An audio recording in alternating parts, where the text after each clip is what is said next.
Hi guys hi guys, one day exam factory में आप सभी का स्वागत है। गाइस, आज हम लोग हेल्थ से रिलेटेड जितने भी फैक्ट है सोशल इशू में वो सारा कंप्लीट करेंगे। ठीक है।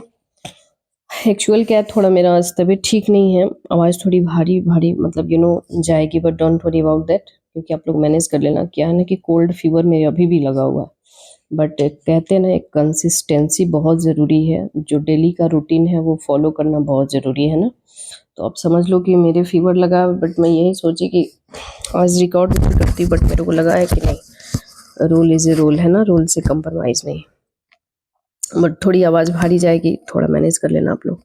चलो, ज़्यादा समय हम किल नहीं करेंगे, दिन स्टार्ट करते हैं हम लोग।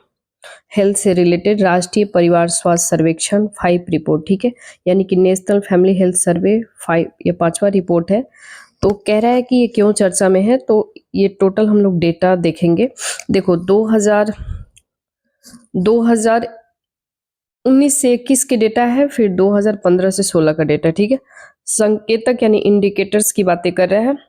टोटल फर्टिलिटी रेट जो होता है यानी कुल प्रजनन दर, ये प्रति महिला बच्चों का औसत संख्या जो है, प्रति महिला लगभग 2.1 बच्चों के टोटल फर्टिलिटी रेट को प्रतिस्थापन स्तर की प्रजनन क्षमता कहा जाता है। इस जनसंख्या वृद्धि को नियंत्रित में रखने के लिए आवश्यक माना जाता है, ठीक है। तो टोटल फर्टिलिटी एक लाइन में अगर हम लोग बोले 2015-16 में कितना था, 2.2 था।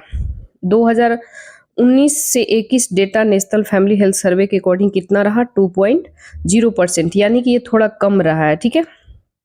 तो आपको यहाँ ध्यान देना है, ये थोड़ा यानी कि टोटल फर्टिलिटी रेट है, पहले 2.2 था जो अभी वर्तमान में 2.0 हो गया है, ठीक है। नेक्स्ट हम लोग देखेंगे गर्भ निरोधक प्रसार, ठीक है। गर्भ निरोधक प्रसार दर क्या है, यानी कि कॉन्ट्रासेप्टिव प्रीवलेंस रेट क्या है। तो ये जो है, थोड़ा इसको नीचे करना पड़ेगा ना, 2015-16 में ये जो था, 2015-16 की हम लोग बातें करें तो ये 54% था, और 2019-20 नेशनल फैमिली हेल्थ जो रिपोर्ट पब्लिश किया उसके अकॉर्डिंग क्या है, ये काफ़ी इंक्रीज हो गया है, 67% हो गया है। गर्भ के प्रथम 3 महीनों में गर्भवती महिला के द्वारा प्रसव देखभाल, ठीक है, केंद्रों पर जाना, यानी कितने ऐसे वीमेंस है जो प्रेगनेंस के दौरान, यानी कि जब डिलीवरी होता है तो वो सेंटरों पे जाती हैं, केंद्र वगैरह पे जाती है, चाहे लाइक बोले कि वो डिलीवरी के लिए। तो 2015-16 में ये 58.6% जो महिलाएं थी वो जाती थी, लेकिन 2019-20 के डेटा में कितना है, 70% हुआ है, यानी कि लगभग 2 पॉइंट समथिंग परसेंट क्या है, बढ़ा है, ठीक है। नेक्स्ट है परिवार नियोजन की जरूरत जो पूरा नहीं हुआ है। तो पहले जो था 2015-16 के डेटा के अकॉर्डिंग 12.9% था, जो 2019-20 के डेटा में ये कितना हुआ है, 9%, यानी कि ये काफी डाउन हो चुका है, ठीक है, यानी कम हुआ है। 12 से 23 महीने के बच्चों में पूर्ण टीकाकरण, ठीक है, यानी कि उसके टीकाकरण की बातें हो रहा है। पहले 62% ऐसे बच्चे होते थे जिनको 2015-16 में जिनको 62% मतलब टीका लगता था, ठीक है। बाकी जो है 38% को नहीं लगता था, कहीं ना कहीं प्रॉब्लम होती होगी, चाहे फाइनेंशियल हो चाहे किसी भी रीजन से हो सकता है। लेकिन अभी क्या है, 2019 से 21 में ये काफ़ी ज़्यादा बढ़ा हुआ है, यानी 76.4% हो गया है। कुल जनसंख्या में लिंगानुपात की हम लोग बातें करें, यानी कि प्रति 1000 पुरुष पर महिला कितनी है, तो ये पहली बार जब किसी भी एनएफएस यानी कि नेशनल फैमिली हेल्थ सर्वे जनगणना में लिंगानुपात महिलाओं के पक्ष में झुका हुआ है। यानी कि पहले जो था नेशनल फैमिली हेल्थ सर्वे 2015-16 के डेटा की बातें करें तो 991 था, यानी कि प्रति 1000 पुरुष पर महिला कितनी थी, 991। वर्तमान में जो हम लोग बातें करें तो ये बढ़कर यानी ये इंक्रीज हुआ है, ठीक है, यानी कि ये प्रति 1000 पुरुषों पर महिला 991 थी, अभी 1020 यहाँ पे दिखाया जा रहा है, ठीक है, यानी कि काफी इंक्रीज हुआ है, ठीक है। नेक्स्ट है नवजात मृत्यु दर, ठीक है, यानी कि जो छोटे बच्चे होते हैं जन्म के समय उनकी मृत्यु दर की बातें हो रहा है। कह रहा है प्रति 1000 जीवित जन्मों में व्यक्ति जीवन के पहले 28 दिनों के दौरान सभी जीवित जन्मों में मृत्यु की संख्या, यानी कि लगभग एक महीना के होने के समथिंग, यानी 28 दिन मानो एक महीना, 2 दिन कम रहता है ना। तो कहने का मतलब है कि लगभग एक महीना के ओवरऑल आप मान सकते हो कि बच्चे बहुत सारे ऐसे 1000 में से 28 ऐसे 28 दिनों के जो छोटे बच्चे होते हैं वो लगभग-लगभग डेथ कर जाते हैं। तो कह रहा है कि प्रति 1000 जीवित जन्मों में व्यक्त जीवन के पहले 28 दिनों के दौरान सभी जीवित जन्मों में मृत्यु की संख्या जो थी, वो कितना परसेंट थी? तो 2015-16 में ये 29.5% था। अभी ये काफ़ी कम हुआ है, तो ये अच्छी बात है, ठीक है? थोड़ा कम हुआ है। नेक्स्ट कह रहा है शिशु मृत्यु दर प्रति 1000 जीवित जन्म की हम लोग बातें करें तो ये पहले 40.7% था, अभी 35.2% हो गया है, ठीक है? यानी इसको थोड़ा ऊपर कर दें। देखो, शिशु मृत्यु दर प्रति 1000 जीवित जन्म पर एक यह जीवन जो है, जीवन के पहले 28 दिनों के दौरान सभी जीवित जन्मों में शिशुओं की मृत्यु की संख्या इसे प्रति 1000 जीवित जन्मों पर व्यक्त किया जाता है, ठीक है? तो इसमें 40.7 है जो 2020-21 के डेटा के अकॉर्डिंग ये कितना है? 35.2 है, ठीक है? नेक्स्ट है 5 वर्ष से कम आयु के बच्चों की मृत्यु दर जो है प्रति 1000 जीवित जन्म या किसी विशिष्ट वर्ष या फिर अवधि जन्म के लिए बच्चों का 5 वर्ष की आयु तक पहुँचने से पहले उसकी यानी कि लगभग जो बच्चा है 5 वर्ष जैसे पूरा होते रहता है उसके बिफोर वो डेथ कर जाता है। तो ये 2015-16 के डेटा की हम लोग बातें करें तो ये कितना था? 49.7% था। वर्तमान में थोड़ा-सा कम हुआ है तो ये अच्छी बात है हमारे लिए, 41.9 हो गया, ठीक है? नेक्स्ट हम लोग देखेंगे नेक्स्ट कह रहा है 15 से 49 वर्ष की महिलाओं में एनीमिया एनीमिया एनीमिया जो होता है ना ब्लड वगैरह की कमी वगैरह अक्सर महिलाओं में आप देखते हैं कि एनीमिया की बहुत सारा प्रॉब्लम होती है महिलाओं में एक्चुअली अक्सर देखा जाता है कि पुरुष के कंपैरिजन जो महिला है उनमें ब्लड की कमी थोड़ी होती है हेमोग्लोबिन थोड़ा कम होता है ना तो कहने का मतलब है हेमोग्लोबिन भी कम होता है देन ब्लड की भी रेशियो देखा जाए तो बॉयज़ के कंपैरिजन में वीमेन्स जो होती हैं गर्ल्स होती हैं उनका कम होता है तो 15 से 49 वर्ष के डेटा यानी कलेक्ट किया गया है यानी कि 15 वर्ष से लेकर के 49 वर्ष की ऐसी महिलाएं जिनमें एनीमिया है 2015-16 के डेटा के अकॉर्डिंग कितना था 53.1% था लेकिन वर्तमान में 57% हो गया तो ये बहुत दुख की बात है कि घटने के बजाय बढ़ रहा है समझ रहे हैं 2020-21 के डेटा कह रहा है 57 हो गया है यानी कि ये बेटर नहीं है इसको कम करना होगा 6 से लेके 59 माह की आयु के बच्चों में एनीमिया यानी जो छोटा बच्चा होता है उसको एनीमिया ठीक है आप देखते हैं अक्सर जो बच्चा होता है यानी कि 59 माह की बातें कर रहा है यानी कि 12-25-60 है ना 5 साल के समथिंग मान लो 6 से लेके 59 महीना हुआ ना 12-25-60 तो 5 साल के पहले के जो बच्चे 59 महीना यानी कि लगभग उसमें 1 महीना कम है 12-25-60 हुआ तो 59 1 महीना कम यानी कि लगभग 4 साल 11 माह यानी मानो ना 5 साल मान लो ऑन एन एवरेज तो पहले कितना था जो एनीमिया इन बच्चों को 58.6% था वर्तमान में कितना है 67 हो गया तो ये भी बढ़ा है काफ़ी ये बहुत दुख की बात है 2024 सॉरी 1 मिनट इसको थोड़ा सा 20 से लेकर के 24 वर्ष की आयु के ऐसी महिलाएं जिनका विवाह 18 वर्ष की आयु से पहले हो जाता है यानी कि 20 से लेकर 24 वर्ष के बीच में ऐसी महिलाएं हैं जिनकी विवाह जो है 18 वर्ष की एज में ही हो जाता है परसेंट की बातें करें तो ऐसे 26.8% महिलाएं हैं यानी 2015-16 के डेटा अकॉर्डिंग लेकिन 2020-21 के डेटा के अकॉर्डिंग ये थोड़ा कम हुआ है 23.3% हुआ है ठीक है 25 से लेकर 29 वर्ष की आयु के ऐसे पुरुष जिनका विवाह 21 वर्ष की आयु से पहले हो जाता है परसेंट में बात करें तो 20.3% ये डेटा है 2015-16 के कंपैरिजन में लेकिन 2021-22 नेशनल फैमिली हेल्थ सर्वे के अकॉर्डिंग ये 17.7% है ठीक है इसमें भी कमी आया है ठीक है तो आप समझ सकते हैं कि बहुत सारे ऐसे कमी आया है तो वेल एंड गुड क्योंकि बहुत सारे देखो पुरुष में तो ठीक है बट महिलाएं आजकल देखते हैं कि कम उम्र में डिलीवरी होना बच्चे होना बड़ी खराब हो जाना है ना तो कहीं ना कहीं महिलाएं भी आजकल अपने फोकस कर रही है बड़ी को लेकर के चिंतित है एजुकेशन अचीव कर रही है पढ़ रही है लिख रही है तो अच्छी बात है संस्थागत प्रसव यानी कि संस्था में ऐसे कितने बच्चे जो है वो डिलीवरी होते हैं चाहे वो ऑर्गेनाइजेशन हो गवर्नमेंट हो चाहे प्राइवेट हॉस्पिटल हो उसकी बातें कर रहा है तो नेशनल फैमिली हेल्थ सर्वे 2015-16 के डेटा के अकॉर्डिंग ये कह रहा है कि 78.9% ऐसे जो प्रसव है वो संस्था में होता था, कब? 2015-16 के डेटा के अकॉर्डिंग। लेकिन 2020-21 में ये 88.6% हुआ है, बढ़ा है, तो ये ठीक है।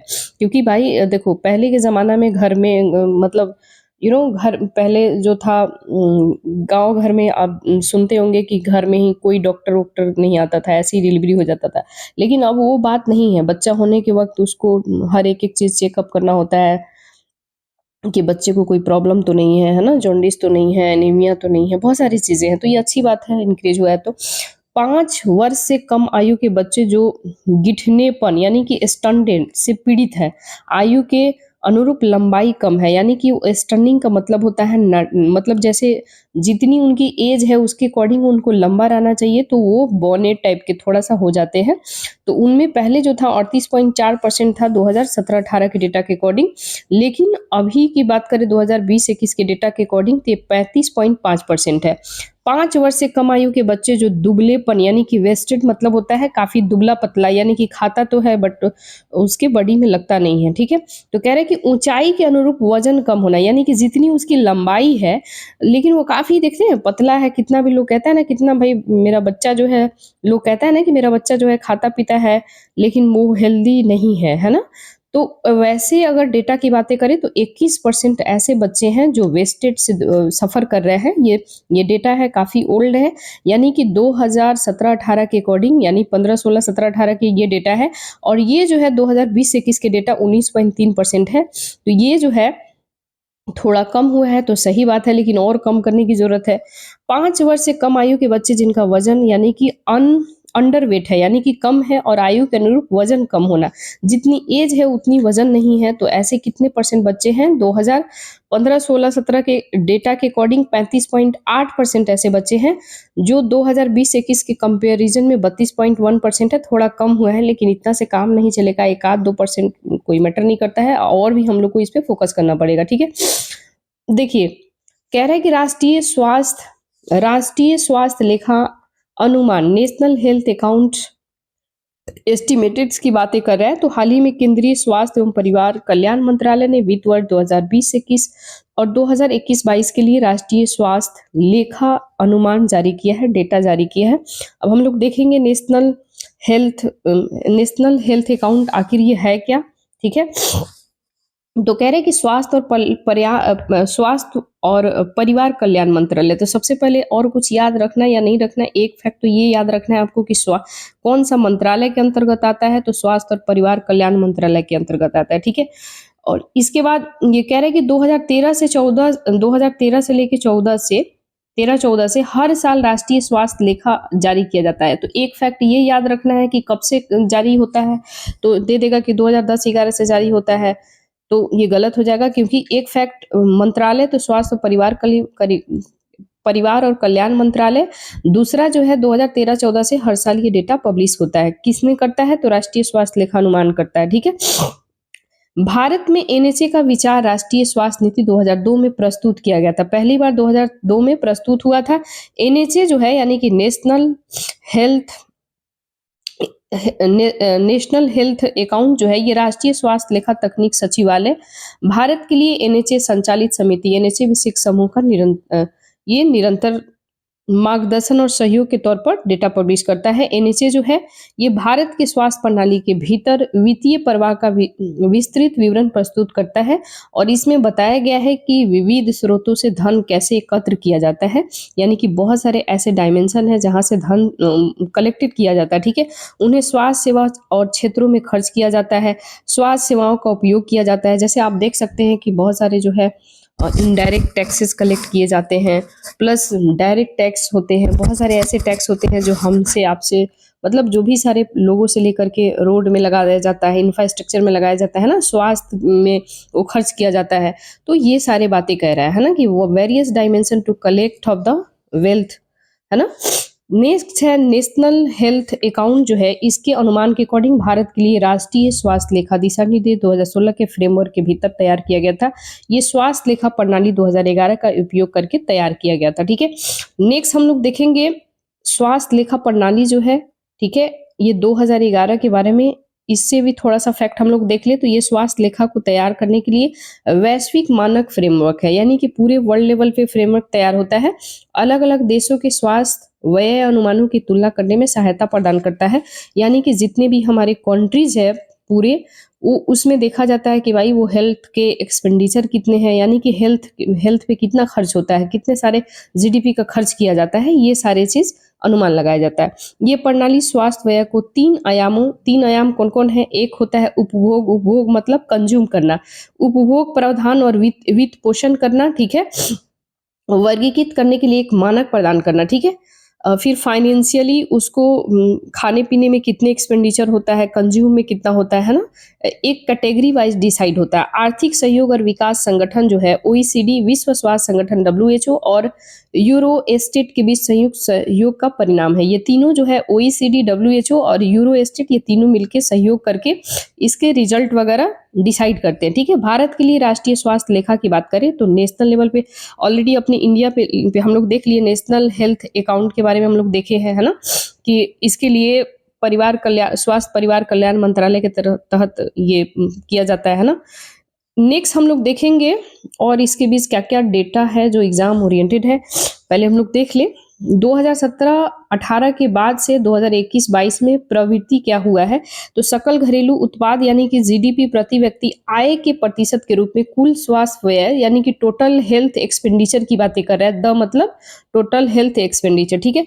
कुल स्वास्थ्य व्यय में बाहरी निधियों सहित सरकारी और निजी स्रोतों के लिए वर्तमान और पूंजीगत व्यय शामिल है, ठीक है, यानी कि वर्तमान में कैपिटल एक्सपेंडिचर वगैरह सब इसमें इंक्लूड किया जाता है। सकल घरेलू उत्पाद के प्रतिशत के रूप में कुल स्वास्थ्य व्यय यानी टोटल हेल्थ एक्सपेंडिचर 3.31% से लेकर के बढ़कर के ये अभी कितना हुआ है, यानी 2020 ये 2017-18 में जो था 3.31% था, लेकिन 2021-22 के डेटा के अकॉर्डिंग ये 3.83% हुआ है, ठीक है।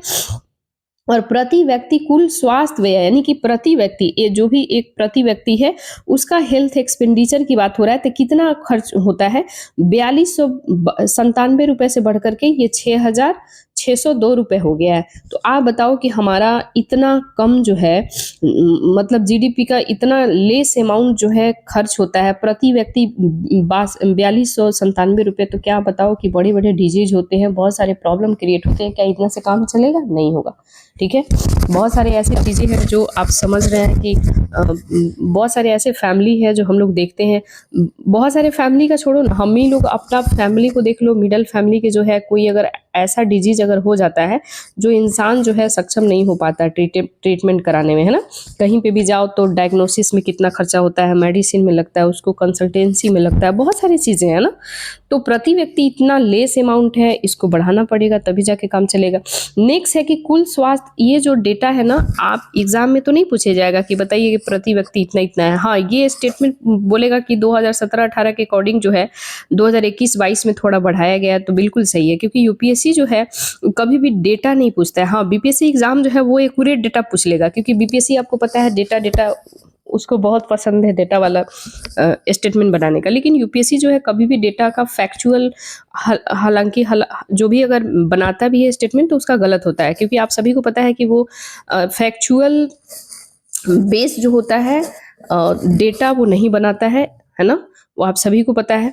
देखिए कुल स्वास्थ्य एक्सपेंडिचर के प्रतिशत के रूप में हम लोग बातें करें यानी कि परसेंट के रूप में, तो सरकारी स्वास्थ्य व्यय यानी कि गवर्नमेंट जो होता है गवर्नमेंट हेल्थ एक्सपेंडिचर की बातें कर रहा है, तो गवर्नमेंट हेल्थ एक्सपेंडिचर में अर्ध सरकारी संगठन सरकारी संगठन के माध्यम से दिए जाने वाले दान सहित संघ, राज्य और स्थानीय सरकारों के द्वारा वित्त पोषित और प्रबंधित सभी योजनाओं के तहत व्यय शामिल है, चाहे वो गवर्नमेंट ऑर्गेनाइजेशन हो, चाहे प्राइवेट ऑर्गेनाइजेशन हो, चाहे वो कोई संगठन हो, चाहे वो राज्य से आ रहा हो, चाहे केंद्र लेवल पे आ रहा हो, ये सभी के इंक्लूड करके बातें हो रहा है।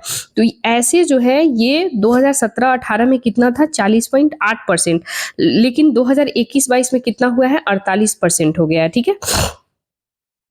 बट इतना बढ़ने से काम नहीं चलेगा, इसके लिए कौन ऑर्गेनाइजेशन काम करता है, national health account technical secretariat काम करता है, सिस्टम ऑफ हेल्थ अकाउंट काम करता है, ठीक है। नेक्स्ट हम लोग देखेंगे गाइज, इसके पहले जो है हमने आप सभी को पता है आर्ट एंड कल्चर पीटी 365 का हमने कंप्लीट कराया हुआ है, पीटी 365 आर्ट एंड कल्चर, ठीक है। आर्ट एंड कल्चर, ये आप लोग जा करके चेक कर सकते हैं। पीटी 365 का ऑलरेडी हमने इन्वायरमेंट इकोलॉजी कंप्लीट कराए हुए हैं, ठीक है, इन्वायरमेंट एंड इकोलॉजी, ठीक है। इसके अलावा हम बातें करें तो इकोनॉमिक्स हो चुका है, इकोनॉमिक्स पीटी 365 का हो चुका है। इसके अलावा हम लोग बातें करें तो ये पॉलिटी गवर्नेंस हो चुका है, ठीक है, पॉलिटी एंड गवर्नेंस, तो पॉलिटी गवर्नेंस हो चुका है। इसके बाद हम लोग पर्सनालिटी इन न्यूज करा चुके हैं, पर्सनालिटी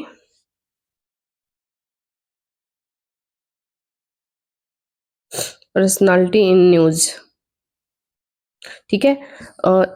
पर्सनालिटी इन न्यूज भी हो चुका है, प्लस जितने भी एंशियंट मिडाइवल मॉडर्न के जो भी करंट में न्यूज में था पूरे 1 साल के मैराथन हमने ऑलरेडी करा दिया है। अभी हम लोग इसमें 3 वीडियो ऑलरेडी मेरे चैनल पे सोशल इशू अभी कंटिन्यू हम करा रहे हैं, सोशल इशू, ठीक है, पीटी 365 का, जो आपको पढ़ के जाना ही है।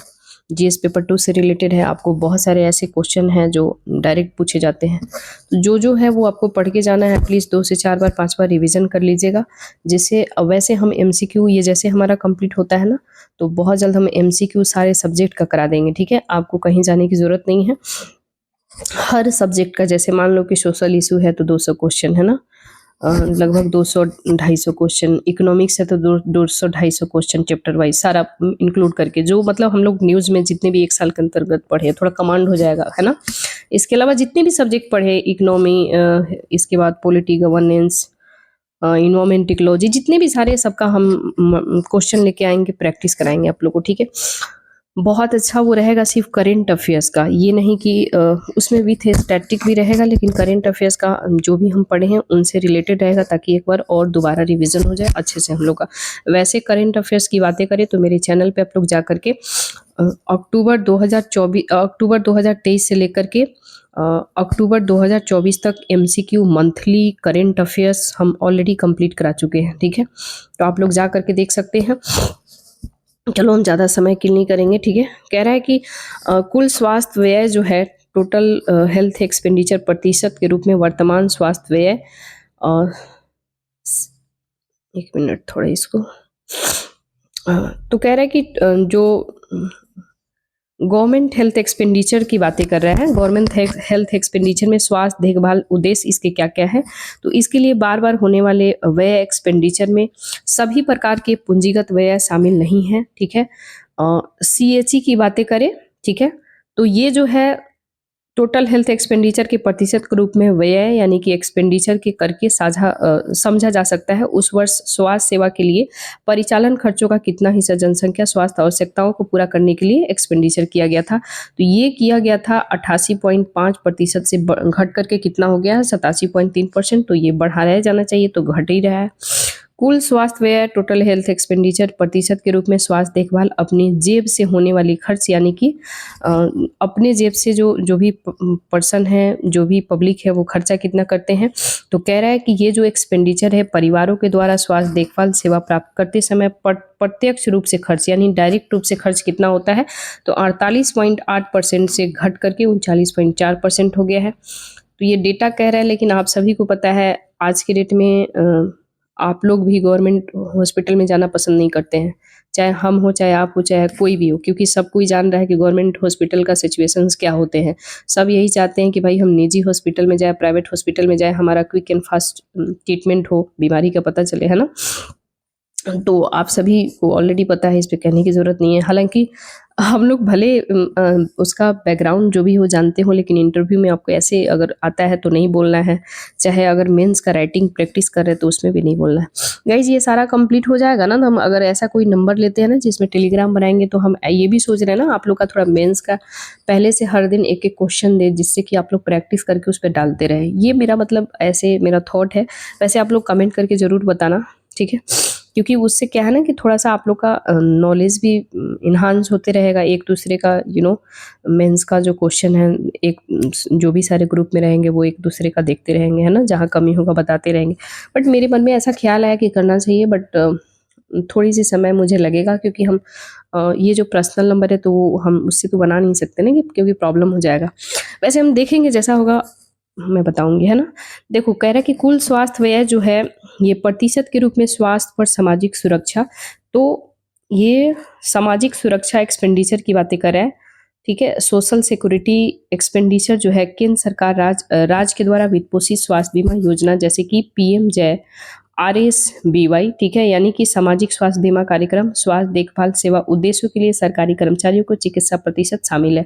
ये 9% से घट करके 8.7% हो गया है। ठीक है, नेक्स्ट हम लोग देखेंगे, यानी कि कुल स्वास्थ्य व्यय जो है, यानी कि टोटल हेल्थ एक्सपेंडिचर के प्रतिशत के रूप में निजी स्वास्थ्य बीमा व्यय, ठीक है, यानी कि प्राइवेट हेल्थ इंश्योरेंस एक्सपेंडिचर की बातें कर रहा है।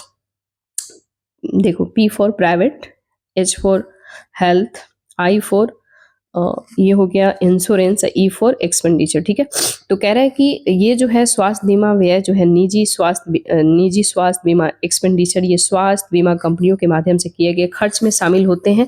तो 5.8% से बढ़कर के 7.4% हो गया। तो ये आप सभी को पता है कि भाई गवर्नमेंट ऑर्गेनाइजेशन में कितना खर्च होता है, ये आप सभी को पता है, इसलिए लोग जो है प्राइवेट में ज़्यादा हॉस्पिटल में जाते हैं। कुल स्वास्थ्य व्यय प्रतिशत के रूप में स्वास्थ्य के लिए बाह्य दाता अनुदान, यानी कि एक्सटर्नल डोनर फंडिंग की बातें हो रहा है हेल्थ पर। तो ये दानदाताओं द्वारा प्रदत्त सहायता के रूप में देश के उपलब्ध सभी निधियां शामिल होते हैं।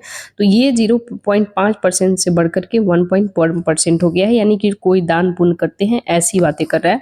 तो ये मात्र 1.1% हो गया है। तो इससे इससे काम नहीं चलने वाला है, उसको और बढ़ाना होगा। जितने भी बिजनेसमैन हैं, जितने भी बोले बड़े बड़े उद्योगपति हैं, उन लोग को आगे आके काम करना पड़ेगा, है ना। दिखाने से नहीं होगा कि हाँ हमने ये किया अपने प्रॉफिट के लिए। बट आप सब जान ही रहे हैं दुनिया का क्या हाल है। इच्छा मृत्यु, ठीक है, यूथनेसिया की बातें हो रहा है। तो यूथनेसिया जो है इच्छा मृत्यु क्यों चर्चा में है, तो हाल ही में स्वास्थ्य एवं परिवार कल्याण मंत्रालय ने निष्क्रिय इच्छा मृत्यु यानी कि पैसिव यूथनेसिया को लेकर के नए दिशा निर्देश का मसौदा जारी किया है। तो सबसे पहले एक तो याद रखना है इच्छा मृत्यु जो है यूथनेसिया के बारे में कौन सा मंत्रालय आता है। तो एक फैक्ट तो ये याद रखना है, क्योंकि यूपीएससी हो, स्टेट पीसीएस हो, अक्सर और कुछ पूछे चाहे नहीं पूछे, लेकिन वो डिपार्टमेंट मंत्रालय जरूर पूछता है। ठीक है, तो हाल ही में कर्नाटक गवर्नमेंट जो है, कर्नाटक सरकार ने असाध्य बीमारी से पीड़ित मरीजों को यानी कि सम्मान के साथ मरने का अधिकार दिया गया है। ये निर्देश लागू करने वाला कर्नाटक देश का दूसरा राज्य है। तो पहला कौन है, तो पहला केरल है, दूसरा कौन है, तो कर्नाटक है। ठीक है, तो एक फैक्ट तो आपको ये याद रखना है कि ये जो है यूथनेसिया के लिए, यानी कि अपने इच्छा मृत्यु इन द सेंस बोले कि बहुत कोई रोगग्रस्त है, लाइक बहुत उसको भयानक डिजीज हो गया है, उसका कोई ट्रीटमेंट नहीं है, ट्रीटमेंट हो भी रहा है वो ठीक नहीं, बहुत अपने जीवन से एकदम परेशान हो चुका है, मतलब लगता है कि यार मर ही जाना बेटर। इवन उसकी फैमिली एग्री है। ऐसे नहीं कि हमारी इच्छा मृत्यु हम चले गए मर गए, नहीं, इसके लिए पैनल बैठता है जो आगे हम लोग देखेंगे। हर एक चीज़ के लिए मतलब पैनल बैठेगा, उस पर बातें करेगा, डिस्कशन करेगा, निष्कर्ष निकालेगा, कंक्लूजन निकालेगा, इसके बाद ही परमिशन दिया जाता है। उसके फैमिली का एक साइन होगा, सबकी इसमें राय विचार। ऐसा नहीं कि बस हम गए, हम अपनी इच्छा मृत्यु के अनुसार मरना चाहते हैं, ऐसा नहीं होता। ठीक है, तो वही कह रहा है कि प्रथम जो स्टेट है भारत में वो कौन सा है, यूथनेसिया को जो प्रमोट किया है, स्टार्ट किया था, तो वो है केरल, दूसरा क्या है, कर्नाटक। ठीक है, नेक्स्ट हम लोग देखेंगे असाध्य बीमारी। असाध्य मतलब टर्मिनल इलनेस, ठीक है, यानी कि जो बीमारी का जल्दी इलाज नहीं हो पाता है, ठीक है, या फिर वो फाइनेंशियली बहुत मतलब काफी ज्यादा लगेगा, मान लो कि बहुत ज्यादा करोड़, 10 करोड़, मतलब जो भी हो, या फिर 10 करोड़, 20 करोड़, 50 करोड़, या फिर हो सकता है कि वो उतना लगने के बावजूद वो ठीक नहीं है, या फिर वो बूढ़े हो चुके हैं, एकदम बूढ़े जई ओल्ड एज के हो चुके हैं। ये भी नहीं कि यंग पर्सनालिटी, जिनको अपने जीवन से एकदम अपना इच्छा जो है एकदम खत्म हो चुका है, तो वो लोगों के लिए बात किया जा रहा है। ठीक है, जीवन रक्षक उपाय जो है ये वापस लेने की शर्तों का विवरण भी दिया गया है। कॉमन कॉज बनाम वर्सेज भारत संघ, यानी कि कॉमन कॉज वर्सेज भारत संघ एक मामला आया था जिसमें सुप्रीम कोर्ट ने ये निर्णय दिया है कि एलएसटी जो है, ठीक है, यानी कि एलएसटी जो है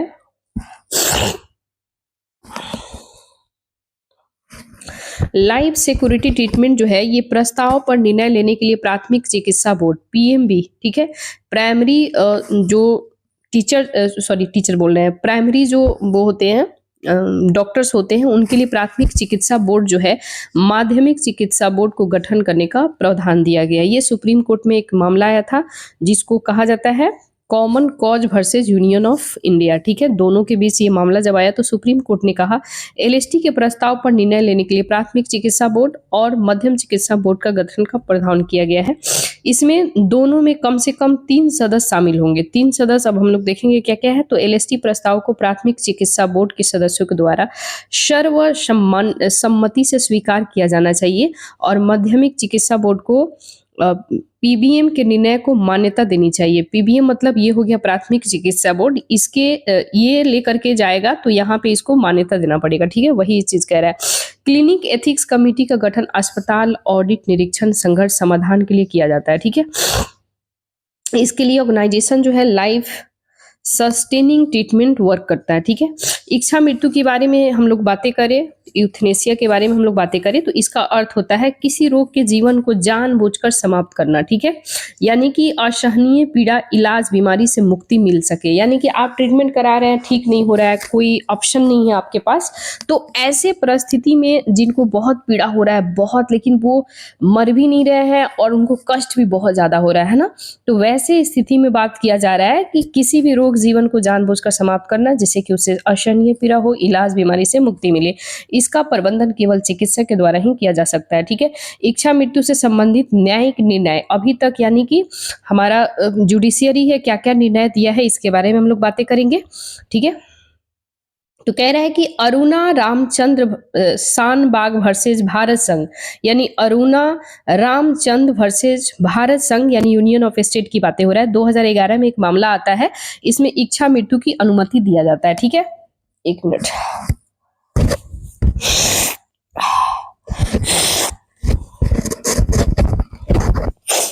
सॉरी गाइस, थोड़ा सा मेरी तबीयत एक्चुअली इंटरनली ठीक नहीं है, फीवर, कोल्ड, ये दिमाग खराब हो गया, सॉरी। आप लोग डिस्टर्ब हो रहे होंगे, आवाज भी मेरी भारी आ रही है, डोंट वरी अबाउट दैट। कह रहा है कि अरुणा रामचंद्र वर्सेस भारत संघवाद जो है ये मामला 2011 में आता है और इच्छा मृत्यु को सुप्रीम कोर्ट जो है इसकी अनुमति दी जा सकती है। सुप्रीम कोर्ट ने कॉमन कॉज बनाम यूनियन ऑफ इंडिया 2018 में एक मामला आता है जिसमें कहा जाता है कि आर्टिकल 21 जो है गरिमा के साथ मरने का अधिकार भी है। जैसे जीवन जीने का अधिकार है वैसे मरने का भी यह अधिकार है। यह अधिकार को मान्यता दिया गया। फैसले में भारत में निष्क्रिय इच्छा मृत्यु को कानूनी वैधता प्रदान की गई है, यानी कि लीगल रूप से ये वैलिड किया गया है, ठीक है। 2023 में सुप्रीम कोर्ट ने लिविंग विल जीवन रक्षण उपचार को रोकने के लिए वापस लेने के दिशा निर्देश संशोधित किए गए थे, रिफॉर्मेशन किए गए थे। यानी कि यदि ऐसा चीज होता है किसी को इच्छा मृत्यु है तो उसमें लास्ट उनका अगर यदि डिसीजन होता है कि नहीं मेरे को वापस लेना है तो वो भी कर सकते हैं। इसके लिए संशोधन किया गया था, रिफॉर्मेशन किया गया था। लिविंग विल मतलब एडवांस मेडिकल डायरेक्टर एक प्रकार के लिखित दस्तावेज होता है। इसका उपयोग कोई व्यक्ति चिकित्सा उपचार के बारे में अग्रिम रूप से अपने स्पष्ट निर्देश देने के लिए करता है, ठीक है। वह असाध्य बीमारी की स्थिति में अक्षम हो जाता है, ठीक है, संवाद करने में असमर्थ हो जाता है, तब ये डिसीजन लेता है, ठीक है। इच्छा मृत्यु यूथनेसिया के प्रकार क्या क्या हो सकते हैं, तो कह रहा है एक्टिव यूथनेसिया हो सकता है यानी सक्रिय इच्छा मृत्यु हो सकता है। दूसरा जो है पैसिव यूथनेसिया हो सकता है यानी कि निष्क्रिय इच्छा मृत्यु हो सकता है। तो एक्टिव यूथनेसिया में कह रहा है कि किसी असाध्य बीमारी से पीड़ित मरीजों के स्वैच्छिक आग्रह पर जानबूझकर उसे जीवन को खत्म करना, जैसे कि जानलेवा इंजेक्शन देना, यानी एक्टिव यूथनेसिया में ये चीजें हैं, जानबूझकर उसे इंजेक्शन वगैरह दे देना, ठीक है। जैसे बेल्जियम लग्जमबर्ग में स्वीकार किया गया है, यानी एक्टिव यूथनेसिया जो है ये आपको बेल्जियम लग्जमबर्ग में स्वीकार किया गया है। तो ये तो एक फैक्ट याद रखना है, पूरे वर्ल्ड लेवल पे कौन सा ऐसा कंट्री है जो एक्टिव यूथनेसिया प्रोवाइड करता है, तो बेल्जियम लग्जमबर्ग में, ठीक है। भारत हमारा इसमें नहीं है, ठीक है। तो आप इसमें पैसिव यूथनेसिया है क्योंकि ऑलरेडी हमारे यहाँ 3 पैनल बैठते हैं जो आप लोग को ऑलरेडी हम ऊपर पढ़ाए हैं। कह रहे हैं पैसिव यूथनेसिया जो है यानी कि निष्क्रिय इच्छा मृत्यु, ये जीवन रक्षक उपचार को रोक या हटा दिया जाता है और इसमें भारत है, नॉर्वे है, स्वीडन है, ये सारे स्वीकृति देते हैं, ठीक है। तो आप सभी को पता है कि भारत जो है वो पैसिव यूथनेसिया में है, ना कि एक्टिव यूथनेसिया में है, ठीक है? तो आप सभी को ध्यान देना है। नेक्स्ट हम लोग देखेंगे लिविंग लिविंग विल पर सुप्रीम कोर्ट दिशा निर्देश 2023 जारी क्या किया है। तो ये बिना किसी अनुभव, प्रभाव, बाधा के बाद दी गई सूचित सहमति पर आधारित होनी चाहिए। वैध लिविंग विल बनाने के लिए नोटरी या फिर राजपत्रित अधिकारी के द्वारा सत्यापन प्राप्त होना चाहिए। ये दस्तावेज में एक से अधिक अभिभावक, करीबी रिश्तेदार का नाम हो सकता है। मरीज अपने अग्रिम निर्देश, यानी अग्रिम का मतलब बिफोर जो है, उसको निर्देश को डिजिटल स्वास्थ्य रिकॉर्ड के रूप में शामिल करना चुन सकता है। डिजिटली आप उस रिकॉर्ड में मेंशन कर सकते हैं। प्राथमिक मेडिकल बोर्ड और सेकेंडरी मेडिकल बोर्ड जो है, इसका गठन किया जाएगा। और प्राइमरी मेडिकल बोर्ड जो है, ये प्राइमरी मेडिकल बोर्ड एक चिकित्सक और एसएमबी सेकेंडरी मेडिकल बोर्ड की एक जिले के मुख्य चिकित्सा अधिकारी का नाम इसमें नामित होता है, यानी कि सेकेंडरी मेडिकल बोर्ड में, ठीक है, एक चिकित्सा अधिकारी का नामित होता है और एक पंजीकृत चिकित्सा सदस्य के रूप में शामिल होता है, ठीक है, यानी कि रजिस्ट्रेशन उसके लिए कराना पड़ता है। ऐसे मामले जहां असाध्य बीमारी से पीड़ित मरीज का कोई अग्रिम निर्देश यानी एडवांस मेडिकल डायरेक्टिव नहीं है, ठीक है, यानी कोई एडवांस मेडिकल डायरेक्टिव उपलब्ध नहीं होता है, तब इस मामले में प्राइमरी मेडिकल बोर्ड जो है पारिवारिक चिकित्सा कोई हो या फिर मरीज के निकटतम रिश्तेदार हो सकता है, निकटतम मित्र हो सकता है, अभिभावक, कोई भी इसमें हो सकता है, ठीक है। उनके लिखित सहमति पर प्राइमरी मेडिकल बोर्ड के मामले में संदर्भित किए जाने के लिए 48 घंटे के भीतर किए जाना कार्रवाई को प्रमाणित किया जा सकता है, यानी कि 48 आवर बिफोर, ठीक है। नेक्स्ट हम लोग देखेंगे, कह रहा है कि अंतर्राष्ट्रीय स्वास्थ्य विनियमन, ठीक है, अंतर्राष्ट्रीय स्वास्थ्य विनियमन की बातें कर रहा है।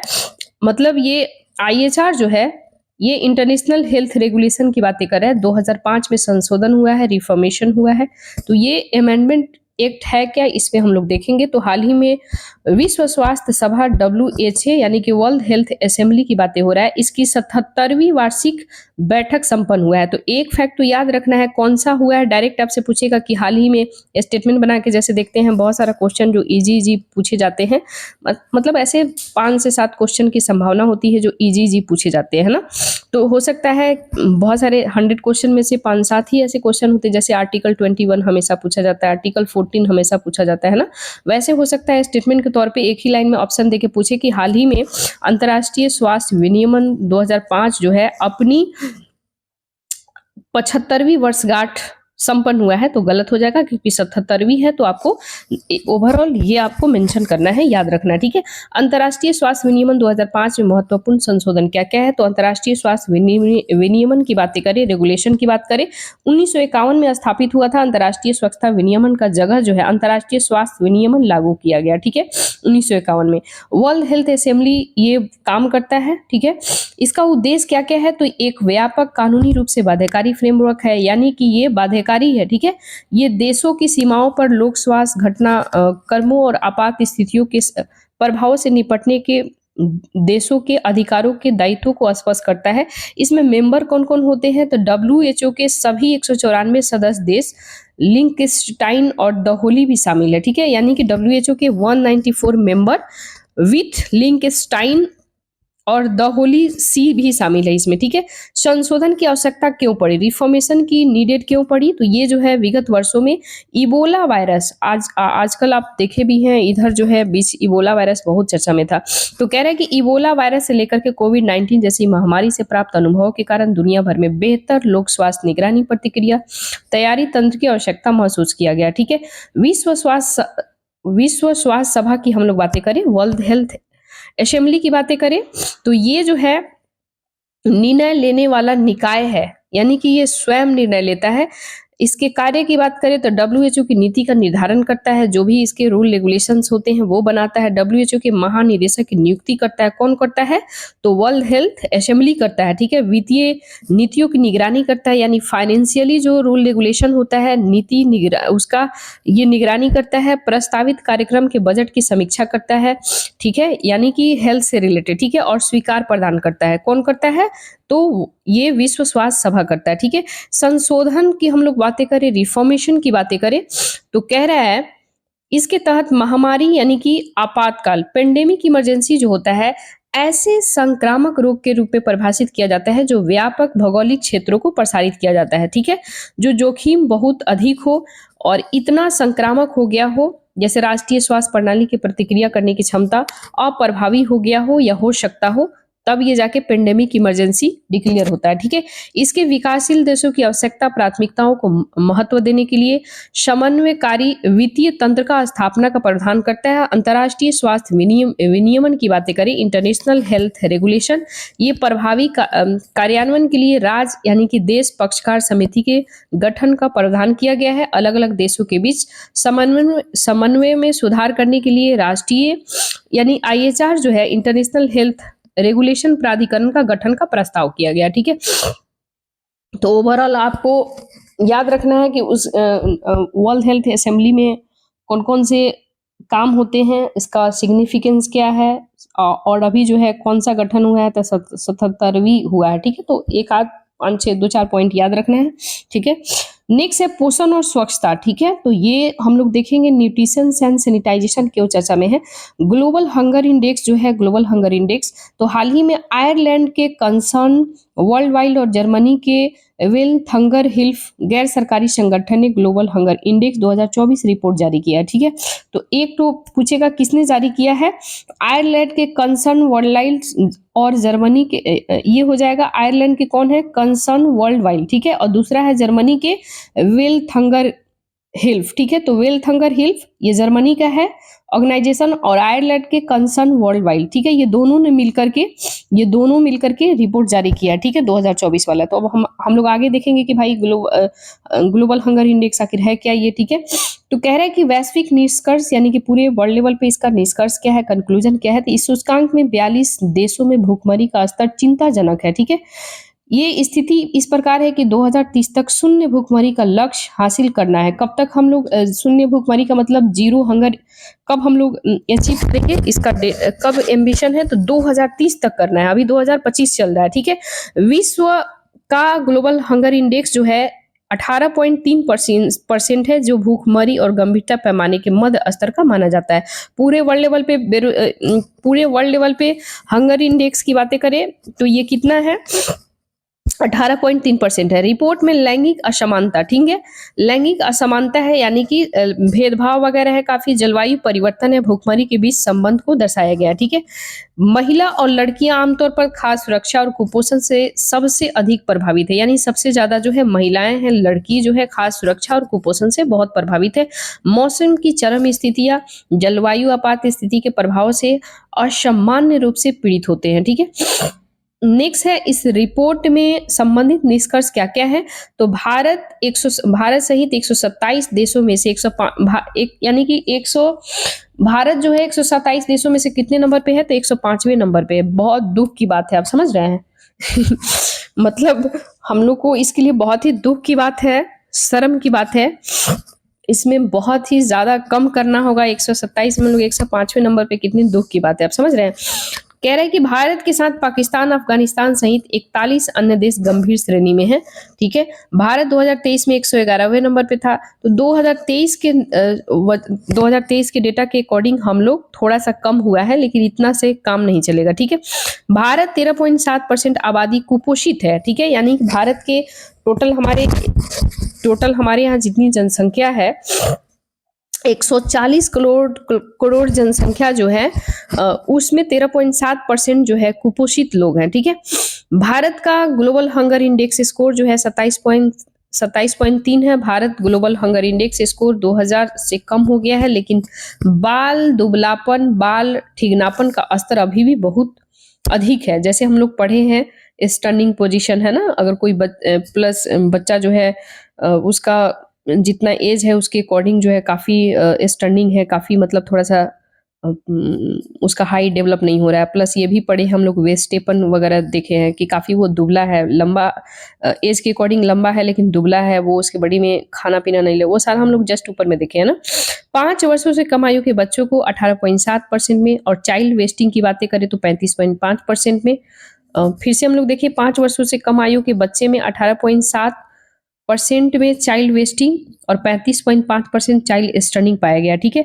मातृ स्वास्थ्य और पोषण की बातें करें तो भारत में मातृ कुपोषण के कारण बच्चे कुपोषित बने रहते हैं। इसके कारण कमजोर पोषण स्थिति एक चक्र पीढ़ी दर पीढ़ी जारी रहता है।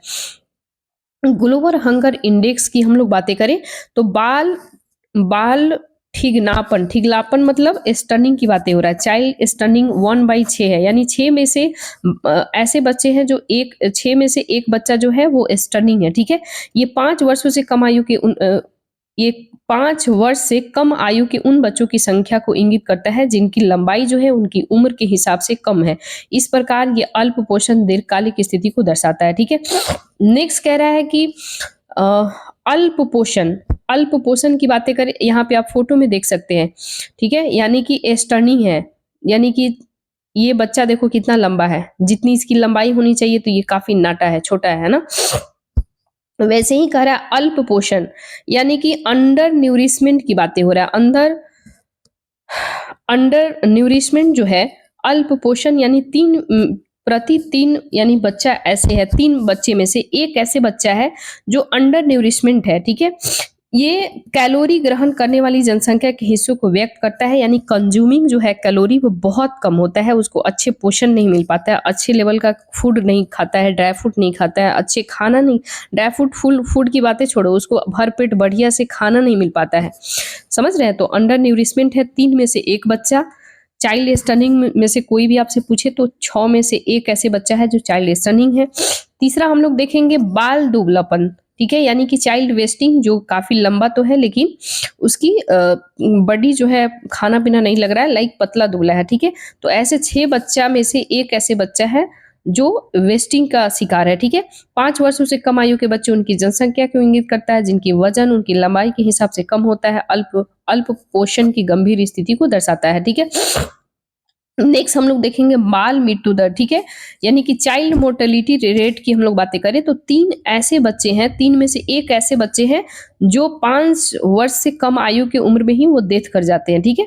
तो चाइल्ड यानी कि चाइल्ड मोर्टेलिटी रेट कहा जाता है इसको, ठीक है। तो आपको याद रखना है, एक देखो ये दोनों तो सेम है, यानी चाइल्ड स्टनिंग चाइल्ड वेस्टिंग ये दोनों सेम है, यानी 6 में से एक बच्चा ऐसे है जो दुबला पतला है, चाइल्ड वेस्टिंग आपको याद हो जाएगा, चाइल्ड स्टनिंग एक याद हो जाएगा, यानी 6 में से एक बच्चा ऐसे है जो मतलब स्टनिंग है, उनका हाइट छोटा है, तो ये दोनों तो सेम डेटा है। बाकी ये दोनों सेम अल्प पोषण अंडर न्यूरिशमेंट 3 में से एक ऐसे बच्चा है, एक फैक्ट याद रखना है। फिर बाल मृत्यु दर यानी कि चाइल्ड मोर्टेलिटी रेट पूछे तो 3 में से एक ऐसे बच्चे हैं जो 5 साल के कम उम्र में वो डेथ कर जाते हैं, ठीक है। तो ये आपको ओवरऑल 4 पॉइंट है जो आपको याद रखना है, याद हो भी गया होगा। तो कह रहे हैं 5 वर्षों से कम आयु के बच्चों की मृत्यु दर को दर्शाता है और मौतों के अपर्याप्त पोषण अस्वस्थ वातावरण के मिले जुले के कारण से हो सकता है, ठीक है। GHI स्केल पर हम लोग बातें करें, ग्लोबल हंगर इंडेक्स जो है स्केल पर हंगर या भूखमरी की गंभीरता, तो लो ग्लोबल हंगर इंडेक्स जो है 9.9 है, ठीक है। सामान्य यानी कि मॉडरेट की बातें करें, देखो इसमें कलर भी डिकोरेट किया गया है, यानी कि कम है, लो है तो ये ग्रीन कलर का दिखा रहा है आपको, ठीक है।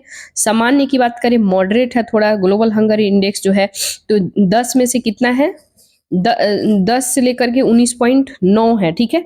गंभीर सीरियस की बातें करें तो 20 से लेकर के 34.9 के बीच में है, ठीक है। गंभीर यानी सीरियस, ठीक है। ग्लोबल हंगर इंडेक्स ये ये हल्का पीला कलर का है, हल्का पीला नहीं इसको पीला ही बोलेंगे, या फिर ऑरेंज हल्दी कलर का है तो पीला ही हुआ। ये अलार्मिंग यानी कि ऑरेंज कलर का चिंताजनक है, ठीक है, अलार्मिंग है। ये 35 से लेकर के 49.9% तक ग्लोबल हंगर इंडेक्स जो है ये अलार्मिंग कहलाता है, जो ऑरेंज कलर के बॉक्स में आते हैं।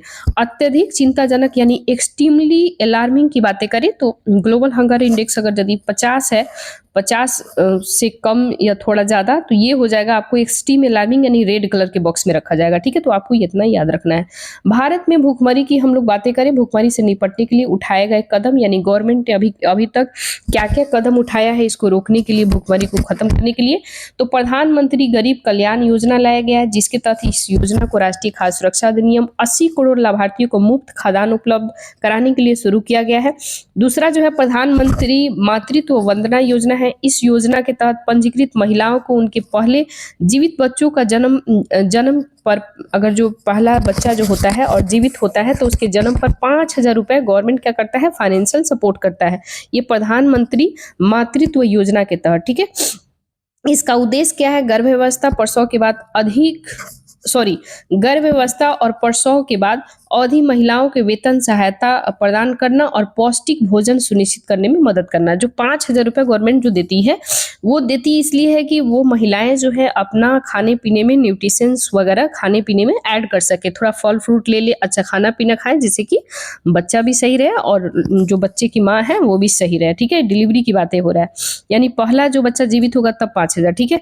दूसरा कह रहा है भोजन सुनिश्चित करने में इसमें मदद मिलेगा।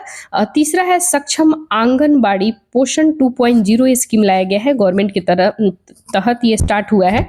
भूखमरी को निपटने के लिए आहार भत्ता औसत दैनिक अंतर ग्रहण के बीच अंतर को खत्म करना है और पूरक पोषण का प्रावधान करना है। जैसे आप देखते हैं आंगनबाड़ी, जो भी आंगनबाड़ी केंद्रों पे उसमें जो लाइक बोले तो जो बच्चे होते हैं उनको भोजन वोजन मिलता है ना।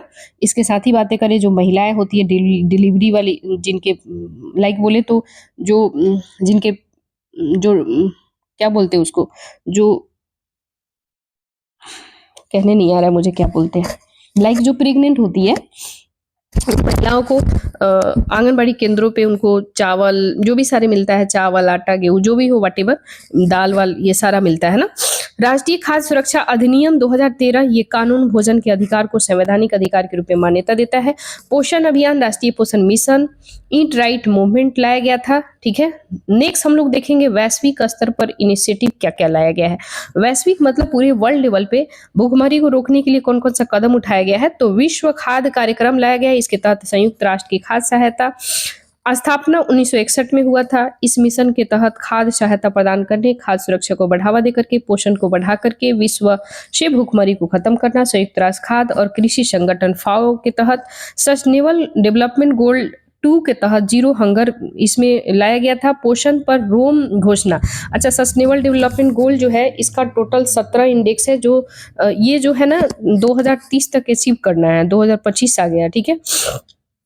पोषण पर रोम घोषणा में ये कहा गया था वैश्विक स्तर पर भूखमरी को खत्म करना है, कुपोषण को सभी रूपों को रोकने के लिए प्रतिबद्ध करना है। ये घोषणा विशेष रूप से बच्चों में कुपोषण, महिला बच्चों में एनीमिया की कमी को दूर करना और सूक्ष्म पोषक तत्वों की कमी को दूर करने पर बल देता है। जीरो हंगर चैलेंज ये योजना जो है संयुक्त राष्ट्र महासचिव के द्वारा शुरू किया गया था। ये पहल जो है देश को इस दिशा में काम करने के लिए आमंत्रित करती है कि भविष्य में सभी लोगों को पर्याप्त पोषण तक पहुंच हो, यानी कि जितनी जरूरत है एक आम आदमी को, जितनी खाना पीना जितना न्यूट्रिशंस मिले इतनी प्रोवाइड हो सके, ठीक है। अब हम लोग देखेंगे इससे रिलेटेड अन्य न्यूज क्या क्या है। तो कह रहा है भूखमरी और गरीबी के खिलाफ वैश्विक गठबंधन, ठीक है, यानी कि global alliance against the hunger and poverty की बातें कर रहे हैं। इसकी उत्पत्ति गठबंधन को ब्राजील में G20 नेताओं के शिखर सम्मेलन 2024 में लॉन्च किया था।